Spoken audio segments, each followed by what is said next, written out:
Champion দল।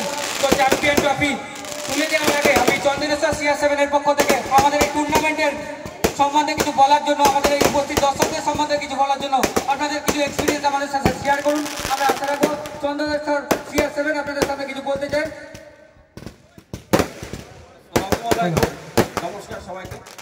আমি সর্বপ্রথমে একটা কথাই বলতে চাই, সেটা হচ্ছে মাঠের পরিষেবাটা সুন্দর হয়েছে এবং মাঠে এবং এই ঘাস থেকে শুরু করে টোটাল অর্গানাইজটা যেটা করেছে তাদেরকে আমি প্রথম ধন্যবাদ দিই। এটা হচ্ছে আমার তরফ থেকে। আর সবার সব সত্যি কথা বলতে আমাদের পরিবেশটা ভীষণ ভালো লাগাছে। আমরা এই বছরে এসেছি, পরের বছর মধ্যে আবার আসবো যদি আমাদের ভাগ্যতা এবং তোমাদের আশীর্বাদ থাকে। এটাই হচ্ছে, আর বেশি কিছু বলার দরকার নেই। আর দেরি না করে আমরা চ্যাম্পিয়ন ট্রফি তুলে দেব। সেই চ্যাম্পিয়ন দলের হাতে চন্দনেশ্বর CR7 তুলে দেবেন সঙ্গের বর্তমান সভাপতি, সঙ্গে থাকবেন সহসভাপতি আকবর, মাফ করবেন, পুরস্কার তুলে দেবেন সঙ্গের বর্তমান সভাপতি মাননীয় কুলীন চন্দ্র সর্দার মহাশয় ও সঙ্গে আকবর আলী মোল্লা মহাশয় সম্পাদক।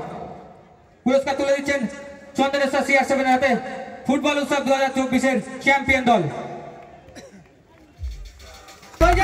চ্যাম্পিয়ন দলের জন্য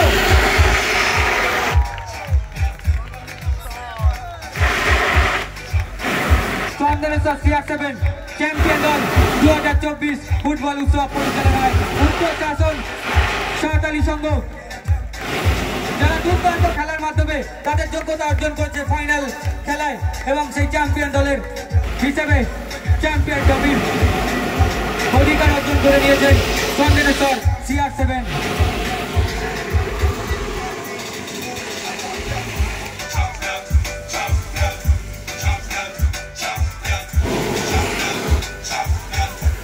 জোরে একটু হাততালি হোক সবাই মিলে। আপনারা উৎসাহিত করলে না আগামী বছর আরো ভালো টিম দেবে তারা।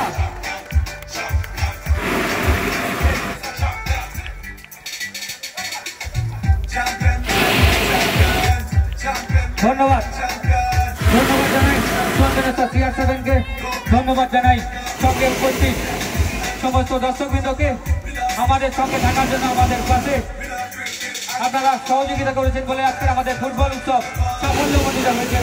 আপনারা না পাশে থাকলে আমরা হয়তো এগিয়ে নিয়ে যেতে পারতাম না। অসংখ্য অসংখ্য ধন্যবাদ মাঠে উপস্থিত সমস্ত দর্শকবৃন্দকে। আমরা আমাদের পুরস্কার বিতরণী অনুষ্ঠান এখানে শেষ করছি। এখন শুরু হতে চলেছে সেই জমজমাট বিচিত্র অনুষ্ঠান। ধন্যবাদ। আমরা এখানে আমাদের পুরস্কার বিতরণী অনুষ্ঠান